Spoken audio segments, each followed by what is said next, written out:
Hadis tentang bismillah dalam Al-Fatihah, ya ada 70 hadis. 70, Pak. Cara bacanya dari Nabi ada 4. Bisa dijaharkan, Bismillahirrahmanirrahim. Bisa disirkan, Bismillahirrahmanirrahim.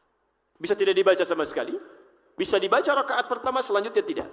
Bismillahirrahmanirrahim. Selanjutnya tidak dibaca lagi. Imam Asy-Syafi'i memilih untuk dijaharkan. Bismillahirrahmanirrahim. Ketika memilih satu di antara contoh itu, madhab, disebut madhab Asy-Syafi'i. Pilihannya Imam Asy-Syafi'i. Bukan madhab itu aliran Asy-Syafi'i, bukan. Karena Imam Asy-Syafi'i nggak punya aliran. Itu pilihan dari manhaj yang nyambung ke Nabi, pilih satu. Imam Ahmad bin Hanbal memilih disirkan. Bismillahirrahmanirrahim. Imam Malik, Imam Abu Hanifah memilih tidak dibaca. Langsung, Alhamdulillahi Rabbil Alamin. Itu madhab namanya.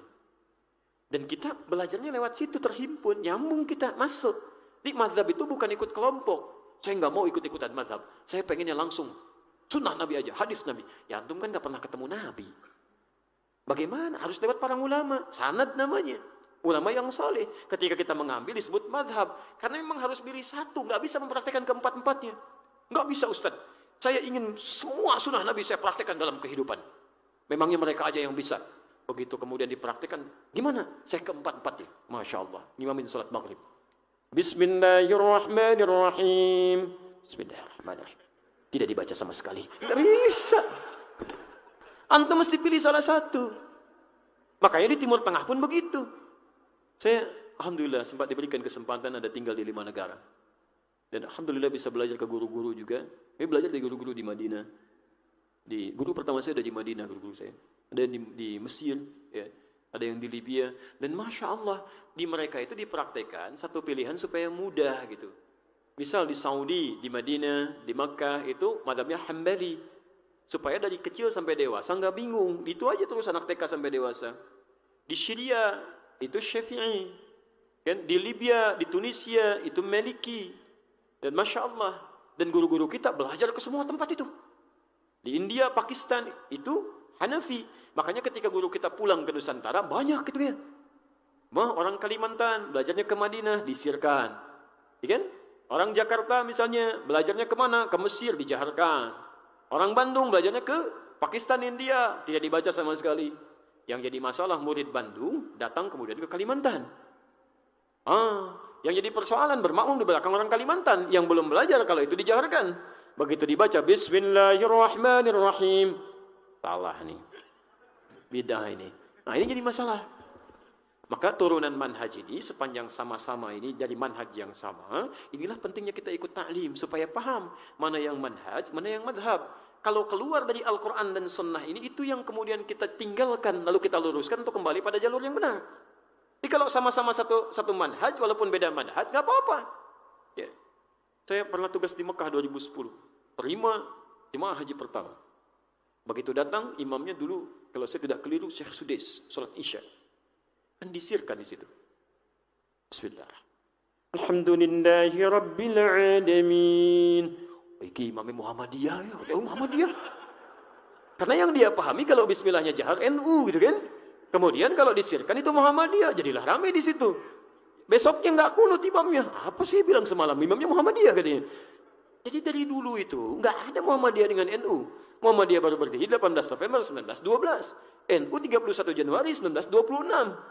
Itu ormas untuk memudahkan jalan dakwah. Madhabnya baik kalau sepanjang madhabnya benar. Ukurannya Al-Quran Sunnah aja. Kalau benar ukurannya itu kita praktekkan. Selesai masalahnya. Dan keduanya bersaudara itu.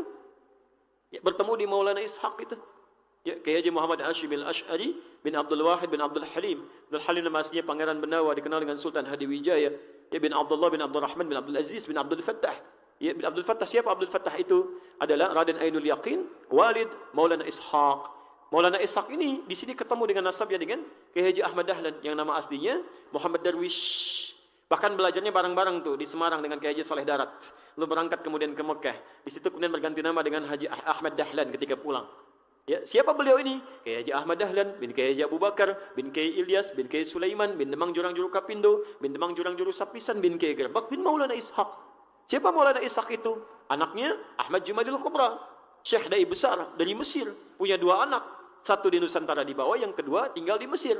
Ketika yang di Mesir ini bernama Syarif Abdullah kemudian pergi ke Mekah untuk menunaikan haji, bertemu dengan anaknya Prabu Siliwangi yang telah masuk Islam.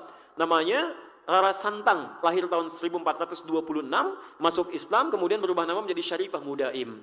Minta kepada kakaknya Walang Sungsang yang lahir tahun 1423 dan kemudian berganti nama menjadi Abdullah Iman. Dilamar di situ, dinikahi kemudian pergi ke Mesir tinggal 20 tahun, melahirkan seorang anak bernama Syarif Hidayatullah. Pulanglah kemudian Syarif Hidayatullah kepada kakeknya nengok di Gunung Jati, diberikan wilayah di situ dikenal dengan Sunan Gunung Jati.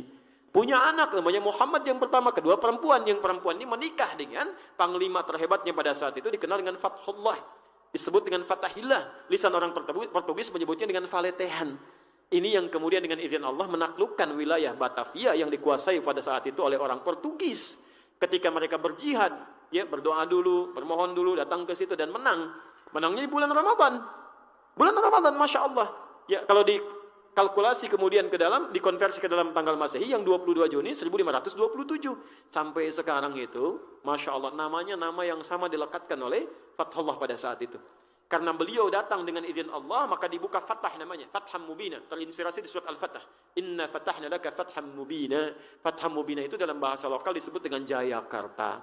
Disingkat menjadi Jakarta. Itu asalnya kota Jakarta itu di situ. Jadi yang menjadikan Jakarta terbuka jadi Jakarta itu iman, kalimat takbir. Itu luar biasa gitu kan. Kenapa sampai sini? Kita kembalikan dulu gitu ya. Nah, dua-duanya Kiai Haji Muhammad Hashim Asy'ari dengan Kiai Haji Ahmad Dahlan itu bersaudara di Maulana Ishaq. Ya, anaknya Ahmad Jumadil Kubra. Ahmad Jumadil Kubra anak siapa? Keturunan dari Ali Zainal Al-Kabir, anak dari Ali Al-Abidin. Ali Zainal Al-Abidin nyambung ke Husain. Husain adiknya Hasan. Hasan anaknya Ali bin Abi Thalib, suaminya Fatimah Az-Zahra putri Rasulullah sallallahu alaihi wasallam. Masih nyambung. Ya. Jadi kalau masalah cuma di mazhab saja, sepanjang sejalur, ayo. Kalau imamnya enggak baca bismillah, ada dalilnya. Imamnya baca bismillah, sudah. Yang salah, yang enggak salat. Selesai. Jelas di sini?